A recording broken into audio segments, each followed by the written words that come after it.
Está en los estudios de Latina la doctora Delia Muñoz, abogada, profesora universitaria, ex procuradora, ex ministra de Justicia, también una experta en el tema legal. Doctora Muñoz, gracias por su tiempo. A ustedes, Santiago, gracias por invitarme. Muy gentil por la convocatoria. Sí, claro, siempre estábamos ahí tratando de buscar miradas sobre los temas que en la actualidad nos presentan un desafío, ¿no? Y efectivamente, creo que el tema de la CIDH es un desafío.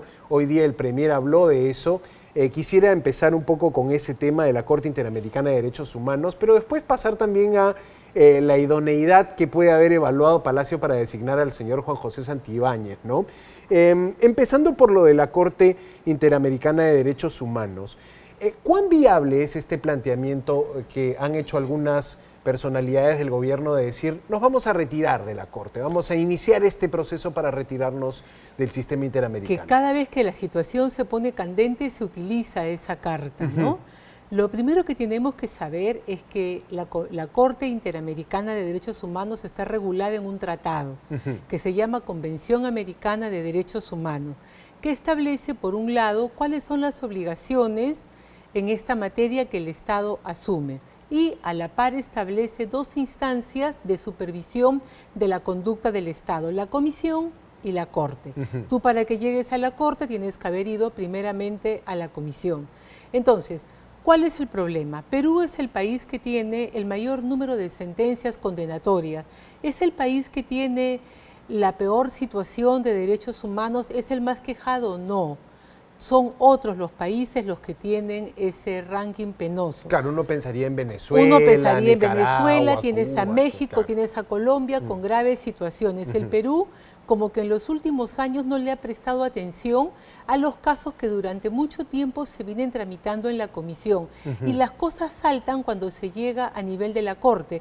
Un caso que ya recorrió 10, 14 años en la Comisión, que tú ya mal que bien sabes cómo están las cosas. El Estado peruano no se preocupa por tomar una decisión y manejar ese tema en asuntos internos. Esos son los casos nuevos. Con los casos viejos, ¿no? Son casos que tienen ya con una sentencia 20 años, 15, 18 años. Y ahí hay un problema jurídico muy fuerte. ¿Por qué? Porque el convenio establece que la Corte dicta una sentencia y luego tiene solamente un artículo en el que señala que para efectos de los pagos de las reparaciones se utiliza la ley interna. Punto. Otro artículo más adelante que señala que si un Estado incumple, la Corte comunicará este hecho a la Asamblea, nada más. Pero el proceso de ejecución de sentencia significa que no está regulado en la Convención Americana y eso lleva ya muchas décadas. Entonces, en cada caso, en cada situación, la Corte va estableciendo reglas, va estableciendo pautas, va estableciendo preceptos. Pero, ¿quién tiene que hacer esa regulación? Los estados. Los estados hace rato que han debido de reunirse en la Asamblea General y han debido establecer cuáles son las normas que van a regular esta fase de ejecución de sentencia, porque si no la Corte continúa actuando, continúa generando opiniones. Es en ese contexto donde llegamos al caso Barrios Altos La Cantuta, donde la Corte en este proceso de ejecución de sentencia que tiene más de 20 años, dicta una medida provisional, una medida de protección y plantea que el Estado no expida una norma. Y ahí es donde se arma ya el punto de colisión. Hablamos de la ley de ya amnistía de la a ley policías de amnistía. y militares, ¿no? Así es, pero para mí el tema, como usted está viendo, es mucho más de fondo. Es que estamos en una situación en la que no hay proceso de supervisión de sentencias. Entonces, en este caso, se genera una confrontación, se genera un enfrentamiento muy fuerte y la salida del Estado peruano es: nos salimos de la Corte. ¿Eso es posible? Sí, porque todo tratado tiene siempre un mecanismo de salida y en el Perú es el Poder Ejecutivo toma la decisión, la somete al Congreso y el Congreso emite la resolución legislativa y se presenta a la Secretaría General de la OEA. Pero ahí se acaban los problemas. No, porque tanto la Carta Fundacional de la OEA como otros instrumentos que el Perú también ha ratificado señalan que tú te puedes retirar de la competencia de la Corte o de una parte o de un tratado, ¿no? Pero tus obligaciones, las que ya se generaron, las que ya se conocieron, continúan vigentes. En consecuencia, el proceso de supervisión de los 57 casos que tenemos ante la Corte continuarán vigentes. Todo lo que está en trámite, todo lo que existe hasta el momento en que se materializa el retiro, continúa como una obligación que se tiene que responder. En consecuencia, esta discusión política es una discusión política para mostrar de que soy un Estado muy fuerte, soy un Estado para demostrar a mi mercado interno que me planto ante una situación. A mí me parece que estas situaciones que viene generando la Corte, no solamente en el caso de Perú, sino en otros países, donde en un ámbito carente de regulación, expide una serie de regulaciones procesales y de fondo que no son propias de este estadio procesal, son bastante serias y atentan contra lo que es el sistema en general, ¿no? Pero a mí no me parece que tú utilices esta variable de la Corte para decir que se está intromitiendo, que claro, genera que le quita soberanía. La presidenta ha utilizado esa palabra. Ese no es el tema, porque el Estado peruano ratifica la Convención Americana la primera vez en el gobierno del señor Morales Bermúdez. La segunda vez en la 14 transitoria de la Constitución de 1979, la Asamblea Constituyente ratifica expresamente el sometimiento a la competencia contenciosa de la Corte, lo dice con todas sus letras. El Perú se sale, ¿no? Y luego el Perú regresa y retira esas palabras y dice que ratifica su sumisión a la Corte desde el momento de la firma. Entonces, el tema de competencias no es porque el Estado peruano en 3 oportunidades ha dicho que se somete a la Corte. Correcto. Quiero hacer una recapitulación para quienes nos están siguiendo. Estamos con la doctora Adelia Muñoz y algo que me ha dicho me parece interesante. Usted dice, así no salgamos de la Corte, todo lo que ya está actuado en la Corte, el Estado peruano sigue teniendo esas obligaciones, ¿no? Eso me parece interesantísimo, entendiendo que la decisión de salirnos no anula todo lo que todas las obligaciones asumidas y las sentencias ya dadas, y tenemos 57 procesos en los cuales el Estado ha sido sentenciado. Ahora, usted me ha hecho también un repaso histórico de las veces en las que el Estado peruano ha dicho yo me someto a la Corte, yo firmo este tratado con Morales Bermúdez, después la Asamblea Constituyente del 79.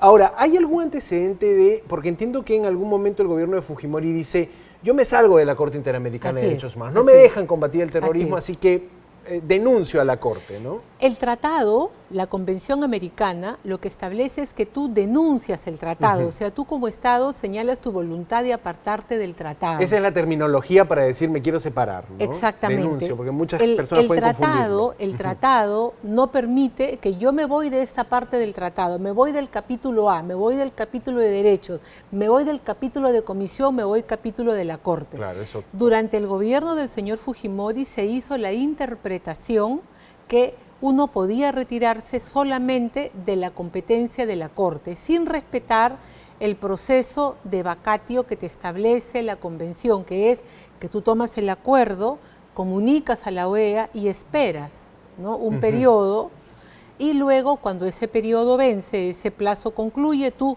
te apartas ya de toda la Convención.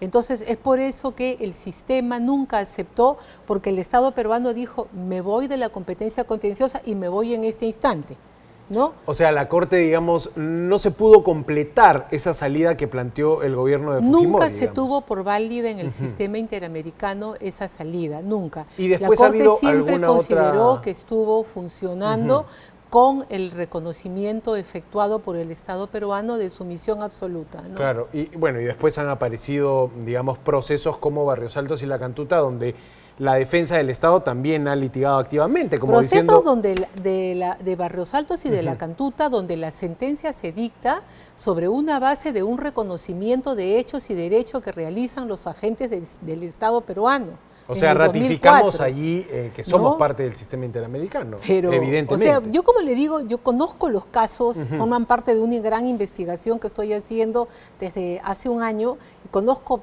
la ejecución de muchos de los casos peruanos que tiene al dedillo. Entonces, esa sentencia se dicta en esos términos porque el Estado peruano, a través de sus 2 agentes, va y dice, yo reconozco todos los hechos y reconozco todo el derecho, y es más, suscribo un acuerdo con los representantes de las víctimas sobre cómo se tiene que resolver este caso y se tiene que reparar. Y Claro. sobre eso es que la Corte dicta la sentencia, ¿no? ¿Y cómo evalúa, digamos, el paso que da la gestión del premier Eduardo Arana, que como presidente del Consejo de Ministros dice, voy a evaluar la salida del Perú de la Corte Interamericana, voy a formar una comisión? Me suena a incluso preguntarle, ¿le han llamado para integrar esa comisión? Porque usted es de las que más conoce el tema, ¿no? Y si uno quiere tener las opiniones... hay muchas personas que conocen los temas. Para mí son respuestas políticas a las crisis que vamos viviendo, ¿no? Nosotros, además, fíjese, aquí una cuestión teórica. Cuando tú alegas de que, me están vulnerando la soberanía y todo, pero cuando tú miras la historia de tratados firmados por el Perú en los cuales se somete a jurisdicciones extranjeras, tenemos la Corte Internacional de la Haya, Claro, tenemos claro, el sometimiento penal, ¿no? al Tribunal Andino de Justicia, tenemos el CIAI donde se ven los arbitrajes de inversiones, Claro. tenemos el sometimiento a la Corte Penal Internacional, tenemos la Organización Mundial del Comercio, tenemos el Comité Libertad Sindical de la OIT. Muchos ¿no? espacios supranacionales. Entonces, donde... nosotros como Estado somos uno que ha practicado la apertura, tanto comercial como de supervisión de las más diferentes instancias. Entonces tenemos sometimientos mucho más fuertes que el de la Corte Interamericana, ¿no? Y los venimos utilizando. Hemos terminado hace 8 o 9 años un litigio grande contra un país vecino en la Corte Internacional de la Haya. Constantemente tenemos reclamos en diferentes instancias. Tenemos los tratados de libre comercio que vienen con mecanismos de solución de disputas donde el Estado también cede parte de soberanía. Entonces, para mí que conozco estos temas, me suena a un discurso político cuando se utiliza este esquema de vulneración de soberanía, porque hay otros instrumentos. Correcto. ¿Y qué ¿no? opina cuando ese político que saca la carta de me retiro de la Corte le añade porque es una Corte ideologizada, porque es una Corte progresista, porque eso también se ha escuchado, Sí, es una perfecto, Corte progresista sí. e ideologizada? ¿Qué opina de ese Perfecto, comentario? muy bien. Es su opinión y su opinión es válida, tendrá las razones para darla, pero hay que tener presente que esos jueces que están allí no aparecen por generación espontánea. Esos jueces son elegidos en Asamblea General de los 40 y tantos países que integran la OEA y establecen quiénes son las personas que van a ocupar esas sillas. En consecuencia, cuando tú vas a participar en la votación, cuando tú vas a elegir sea un comisionado o a un juez, tú como Estado tienes que hacer una valoración para ver ante qué tipo de personas estamos, qué perfil tiene, ¿no? Y no ex post cuando tú ya has participado también en diferentes procesos de selección, ¿no? El Estado peruano acaba de participar activamente en un proceso de selección de comisionados ante la Comisión Interamericana. Claro, ¿no? Ahí efectivamente creo que el doctor Borea... el doctor Borea ha sido elegido el año pasado elegido, ¿no? magistrado de la Corte Interamericana y fue un magistrado propuesto por el Estado peruano y consiguió el apoyo. ¿Otros magistrados sí, peruanos hemos tenido antes, hemos tenido al doctor García Sayán, hemos tenido al doctor Diego García Sayán en 2 periodos, ¿no? Y luego hemos tenido diferentes jueces ad hoc en la época en que la Corte convocaba a los estados para que presenten un juez ad hoc y participen en los debates de los casos que se veían en su contra, ¿no? Correcto. Ahora, doctora Delia Muñoz, quiero ahora preguntarle desde su mirada como abogada y habiendo pasado, digamos, por en un momento también una selección para ocupar el cargo de ministra de Justicia. ¿Cuán importante es la idoneidad para ese cargo? Porque se entiende también que el ministro de Justicia es la cabeza de la Consejería Jurídica del Estado, ¿no? O sea, hay un peso ahí fuerte en el ministro de Justicia y claro, la presidenta pone a un ministro que salió censurado. ¿Cómo lo ve? ¿Cómo ve esta designación? Mire, el ministro de Justicia o la ministra de Justicia son las personas que tienen la condición de asesor legal, ¿no? del poder ejecutivo para que una norma salga y todo el Ministerio de Justicia tiene que emitir opinión. Ahora, no es la presidenta quien pone ministros. Es el premier, técnicamente. Es el premier, técnicamente, quien pone los ministros, ¿no? La presidenta solamente ratifica las propuestas que le hace el premier, ¿no? Entonces es bien interesante porque es el premier quien tiene que establecer la idoneidad y la confianza, ¿no? de las personas. Entonces, en esta designación, Estamos ante un abogado en ejercicio, yo creo que eso no se puede discutir. El tema está en que si es conveniente, si es pertinente colocar a alguien en una cartera tan sensible y tan importante que hace poco menos de 5 meses fue censurado por el Congreso. Legitimidad política. El tema es político, ¿no? ¿Por qué? Porque esto no es un problema jurídico. Claro, nada lo impide legalmente, nada le impide a Santibáñez asumir. Este es un problema de carácter político. El Parlamento, ejerciendo el control político que tiene sobre el Poder Ejecutivo, estableció que el entonces ministro del Interior no tenía un perfil, no tenía cualidades para el desempeño de esas funciones y mayoritariamente votó 78 votos a favor para que esta persona fuese removida del Parlamento en ese ejercicio.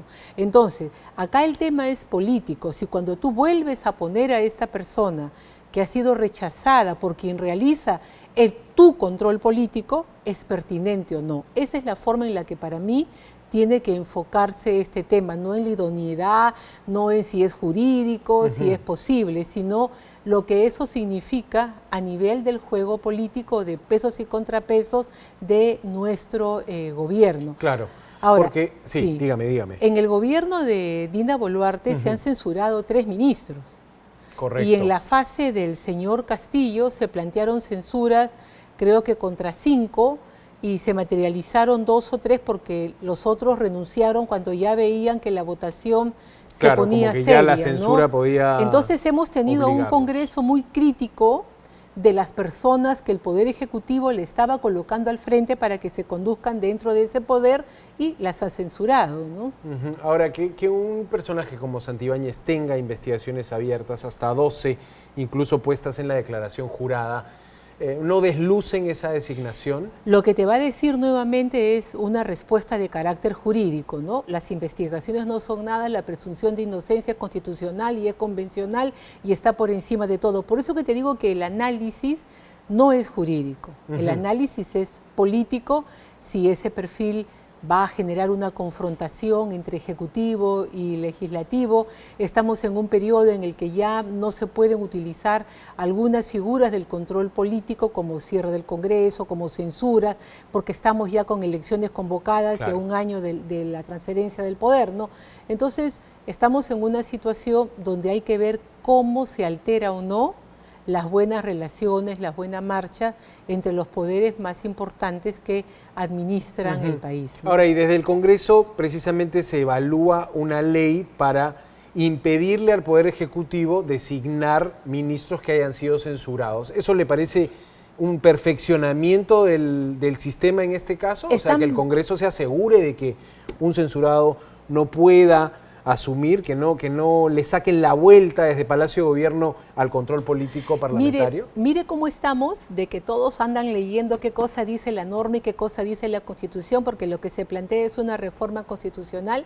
Mire cómo estamos así de legalistas, ¿no? Que la figura de la censura existe desde la Constitución de 1867. O sea, casi ¿no? con el nacimiento de la República. Y toda la vida que una persona era censurada, esa persona no volvía a ejercer el cargo. Diríamos, ese era el uso político. Ese era el uso político, esa era la práctica, esa era la vergüenza política, ¿no? Pero ahora estamos viendo otro tipo de actuaciones. Entonces, en ese contexto, esa reforma constitucional que se plantee, si es que se aprueba, se aplicará a futuro.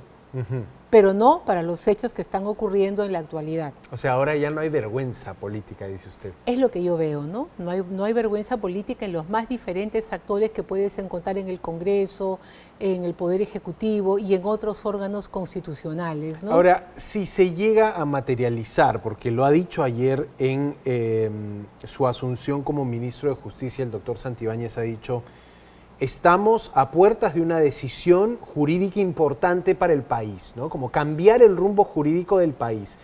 Las lecturas han sido varias, pero todo apunta a que van a lanzar, de hecho hay conferencia de prensa mañana, digamos, este inicio del proceso para retirarse del sistema interamericano de derechos humanos. Si lo inicia el gobierno de Dina Boluarte, ¿lo puede terminar ese proceso el gobierno de Dina Boluarte? O sea, ¿es algo que puede correr en meses?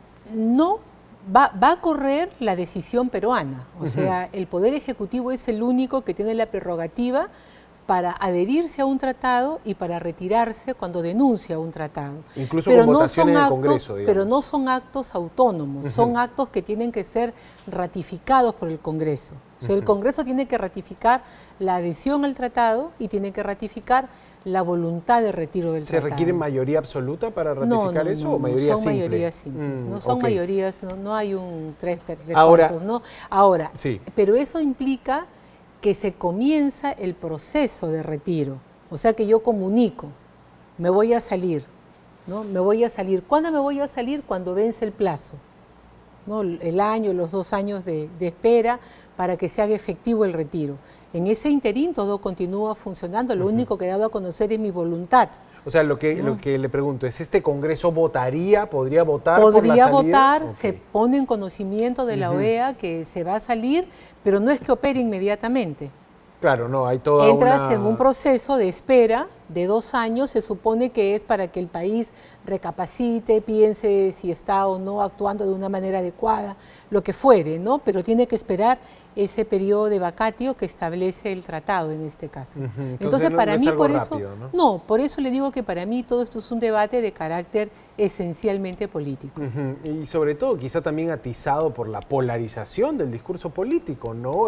No faltan los políticos que piden mano dura, y para la mano dura la presidenta es una de las principales, digamos, está muy de acuerdo con la pena de muerte, algo que taxativamente prohíbe el Sistema Interamericano de Derechos Humanos, ¿no? Y nuestra Constitución también, ¿no?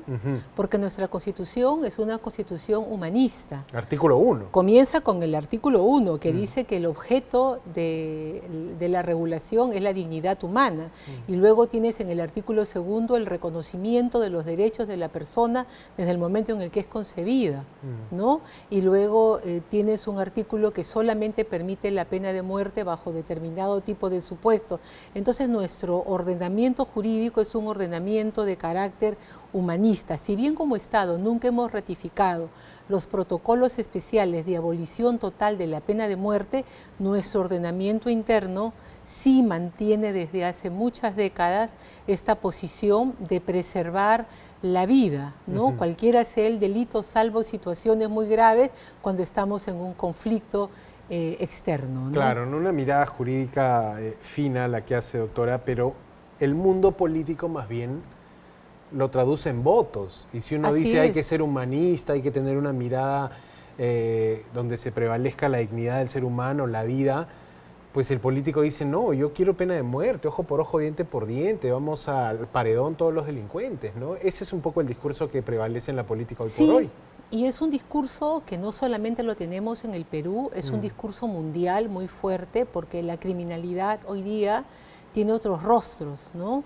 La criminalidad hoy día viene muy fuerte, viene muy complicada, los crímenes que ocurren en los últimos tiempos son crímenes atroces, ¿no? Y sobre todo con esta criminalidad transnacional organizada, que la forma que tiene de someter a las personas, a las comunidades, es utilizando, ¿no?